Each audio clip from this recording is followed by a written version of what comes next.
What is a good weakness to mention on a job interview? Story 1. I remember my first real job interview where the "What's your biggest weakness?"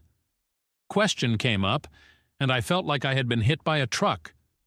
My mind scrambled for a decent answer that didn't sound like a total red flag. After a moment of awkward silence, I said, "Honestly, I struggle with uncertainty sometimes." As soon as the words left my mouth, I panicked inside. Was that too honest? The interviewer just raised an eyebrow, so I kept going, trying to salvage it. I explained that I have a habit of overthinking decisions because I want to make sure I'm making the best possible choice, whether it's a small task or something major. I told them that while it can slow me down initially, it also means that when I do make a decision, it's usually well thought out and solid. Still, I couldn't shake the feeling that I had tanked my chances. After the interview, I replayed the moment over and over, kicking myself for not coming up with something better. I mean, why didn't I just say something cliché like, "I worked too hard"? But the more I thought about it, the more I realized that uncertainty isn't entirely a bad thing. It means I care about outcomes, that I'm willing to take the time to consider every angle before making a move. I've also worked hard to improve in that area by setting deadlines for decisions and trusting my gut more often. To my surprise, I actually got the job. A few months later, I asked my manager why they picked me, and they said they appreciated how self-aware I was about my challenges and how I framed it as something I was actively working on. That taught me an important lesson. Sometimes being honest about your weaknesses, as long as you show how you're improving, can actually set you apart in a good way. Story 2. A few years back, I was being interviewed for a position in a completely different field than I have ever worked in, and being asked the dreaded, "What is your greatest weakness?" Question made me realize that it was going to be tricky territory. I chose to go for the truth, but have turned it in a way that suggests I am a step ahead of things. Therefore, I said, "To be honest, I would say my greatest weakness is that I have not worked in this industry before. Most of my career has been spent working in insert previous field, so of course I have skills that are very relevant, but I know that there is a period of adjustment. However, I am really looking forward to going up to speed. I've already started the process of diving into current and historical industry trends, identifying key players and organizations, and I have even contacted a few people in that field to hear what their experiences are like." The interviewer nodded as though she was a true participant in the conversation, so I added, "I have always been the kind of person who performs better when there is something new to learn. When I joined my previous job, for example, I had zero knowledge of specific tool or process, but raw determination prompted me to self-learn, and soon enough I was the resident expert on it before my exit. Surprisingly, they did not insist on going deeper on this one. Rather, they said, 'That's a commendable response. I appreciate the fact that you are already doing the homework.' Again, I could see that honesty and growth dealt with this time-deep impression. I was offered the position, and on reflection, the company was correct in giving me the position. In less than a year, I had not only bridged that gap in knowledge, but also contributed novel insights that only an outsider could bring in." Story 3. I still remember very well my very first interview after graduation that happened to be very significant. It was at a technology startup, and I had spent ages preparing for it. I had learned every single bit about the company, prepared for several typical questions, and even mastered the self-promotion speech.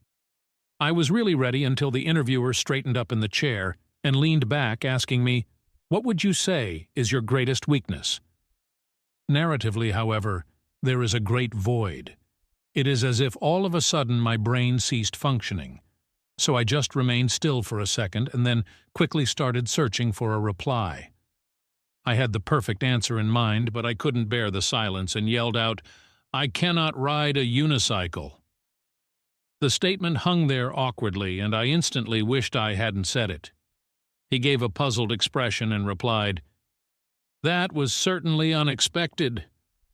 I realized it was no longer a matter of happening to be very clever and simply recovering damage control, so I tried changing the meaning. Oh yes, balancing that sometimes clad with responsibilities is so me. Little did I know I was not being smart. I only succeeded in boring the interviewer with tales of how I had been learning how to manage my time better and prioritize my duties. When I was done, it was apparent that they had tuned out. They offered a respectful bow of their heads, yet the harm was apparent. I exited that interview filled with rage and self-hatred because I could not possess a valid response. The ironic part is, I have since thought about that instance a lot, and it dawned on me that there was a valuable lesson I drew from it. There is nothing wrong with admitting a flaw, provided that you illustrate your effort to work on it. And more importantly, when they say be yourself, they do not take it that far. Story 4. I remember preparing for the interviews for my first marketing role after a long career in retail, knowing all too well the impending, "What's your biggest weakness?" question. They could have taken the easy route and provided some bland cliches, but instead, they chose to come out with the truth. I frankly said that my biggest weakness have been and probably will always be the transition to a different industry. There were many skills that I had mastered that would be very useful to me, like customer relations, conflict resolution, and time management, but I lacked the knowledge of the marketing tools and procedures custom to the organization. And then I began with what I hoped would make me different. Challenges don't faze me. I have done my homework.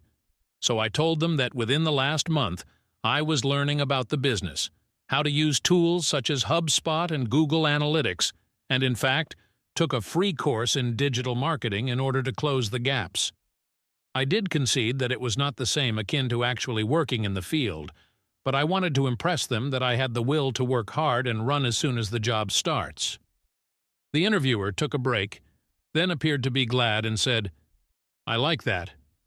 It means you are a person who takes the initiative." There was a conversation about the retail aspect of my previous work and how I applied that to managing group tasks and calming down angry clients, while at that point of the interview I was left with the impression that this was a turnaround rather than a situation that could have been turned around. I did get the job, and certainly on the first day, the manager admitted that the answer to that very question was one of the things that made them hire me. All it took was being honest and showing my willingness to learn. Story 5.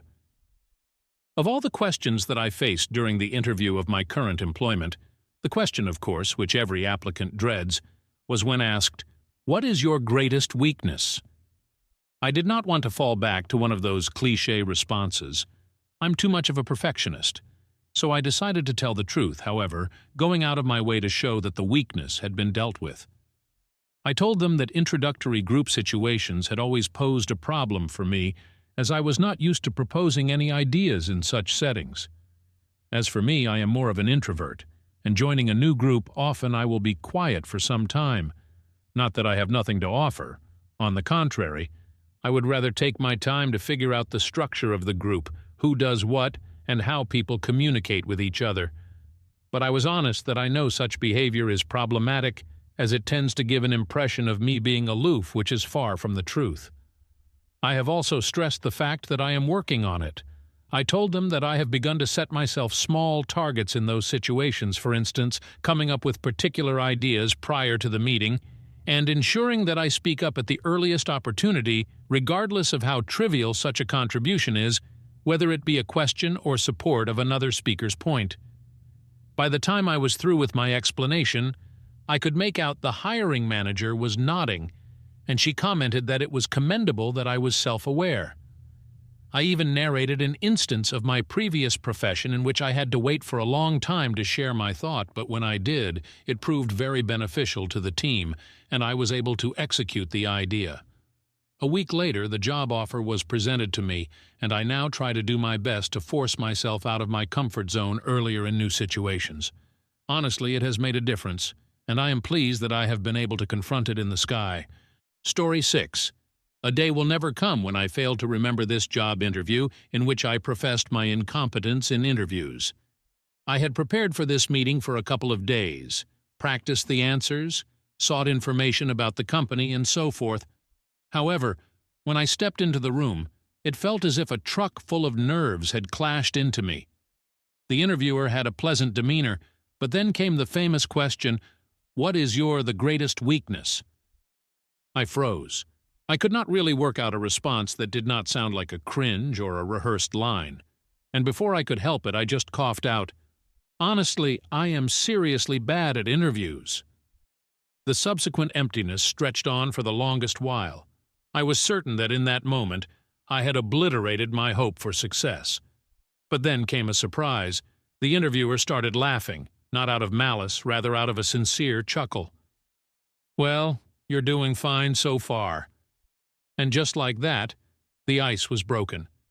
A bit emboldened, I added that I had issues with interviews because they made me obsessed about every word coming out of my mouth. I am too anxious about delivering the correct response that I end up having a verbal diarrhea despite knowing I am competent for the task. I told them I have been training for it by using mindfulness techniques and concentrating on answering one question at a time, which is much more manageable. They nodded and inquired about the way I cope with stress in my other life's activities. I proceeded to tell them about the strategy that I developed whereby I compartmentalized large issues into smaller problems, and that is the same way I feel when I am anxious. The remaining part of the interview resembled a dialogue as opposed to an inquisition, and I emerged feeling careful optimism. A week after that, I received the call informing me that a job offer was made to me. They even stated that they found my candor and self-awareness quite refreshing. It appears that there are instances during interviews where confessing that you are a terrible interviewee is the best response. Story 7. Over the years, I have faced literally hundreds of interviews, in some instances quite successfully, in others far from rather well. Yet it is one particular question in this interview, that I vividly remember as a total disaster.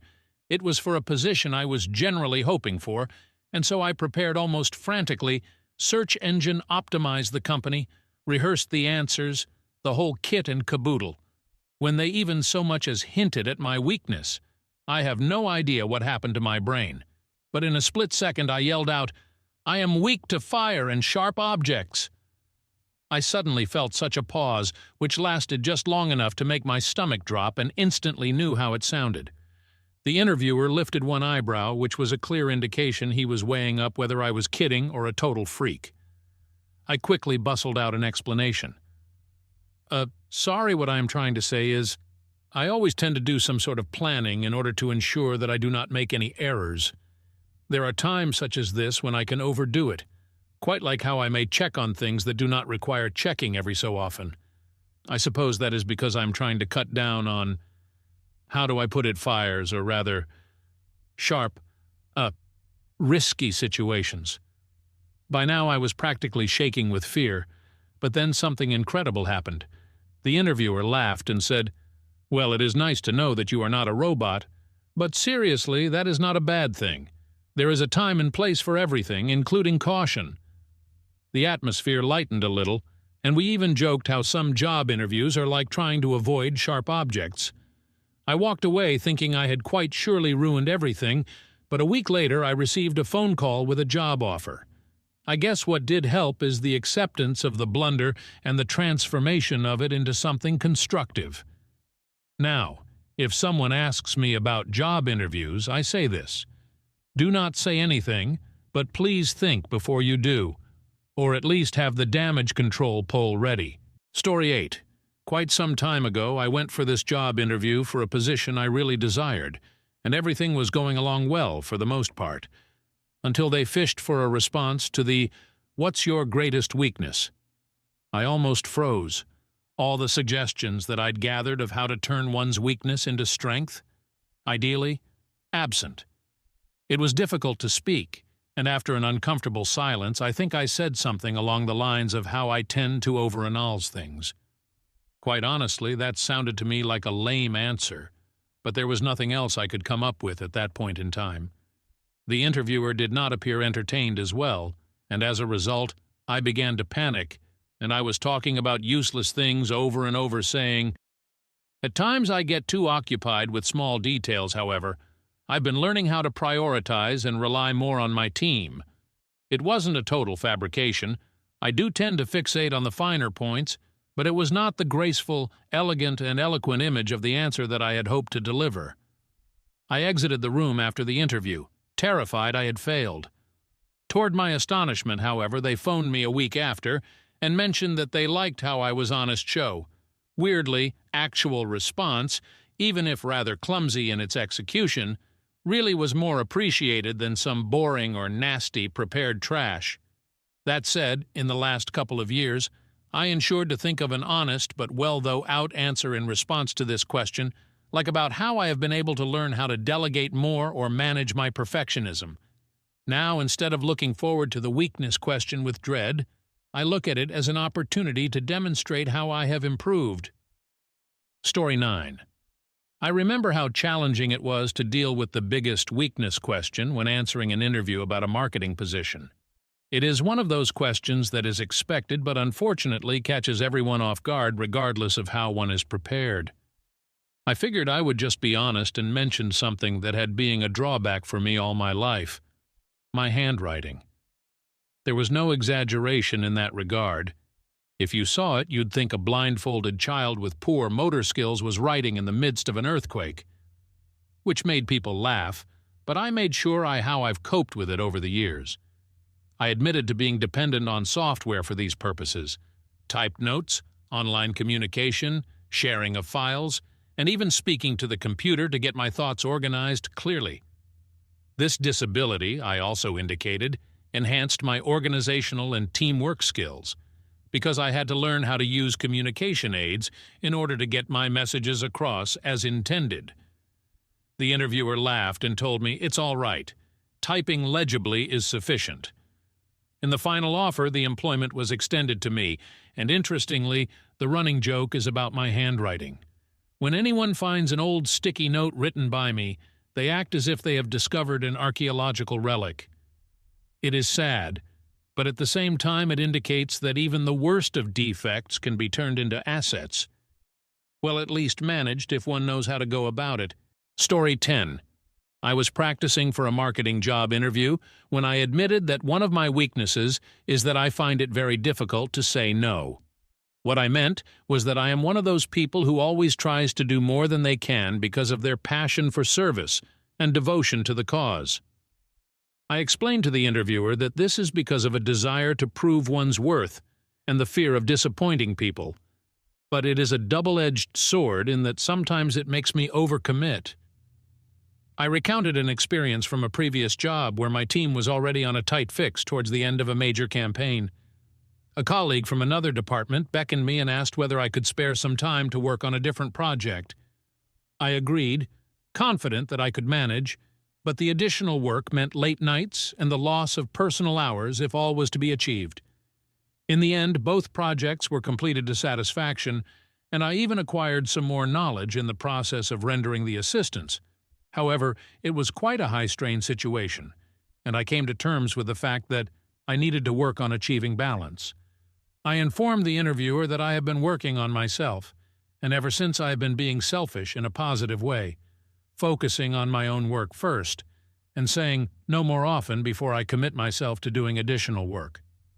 I explained how a task management system is in place, which has helped in finding a balance between being supportive, leaning towards managing my time.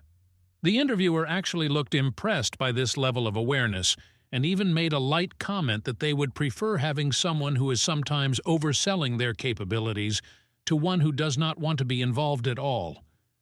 It was positive changing a disadvantage into an advantage by proving how much I want to develop myself. Story 11. My first real job interview, I remember it vividly. As I was facing a panel of managers trying to manage my nerves, this question caught me off guard. And what's your greatest weakness? At that moment, my heart dropped. I had prepared meticulous responses about my strengths and accomplishments for hours, but this was something I had not anticipated. My thoughts just froze. After quite an embarrassing period of silence, I went, "Seriously? I guess my greatest weakness would be responding to stupid interview questions." The instant I said that, I wished the floor would just open up and swallow me.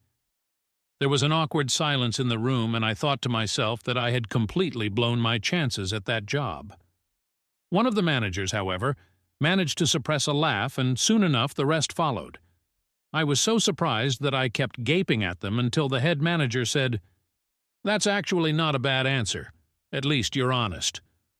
Some way, somehow, it did ease the pressure, and we had a long discussion over how interviews are difficult and the problem of being truthful and providing the right responses. I argued that in such conditions, I tend to be paralyzed as I take into consideration many variables and especially the need to be articulate instead of just being myself. To my astonishment, that was well received. I did not get that particular position, but what I did learn was more valuable. I learned that most people prefer a sincere answer than a memorized one. Since then, I have come to terms with the fact that an admission of imperfections is acceptable as long as I demonstrate an effort towards mitigating them. Nowadays, whenever someone asks me a question regarding my weaknesses, I do not freeze. I may still admit to overthinking or second-guessing everything, but I do it in such a way that betrays no fear. I find it amusing that simply acknowledging my difficulties has, in fact, empowered me.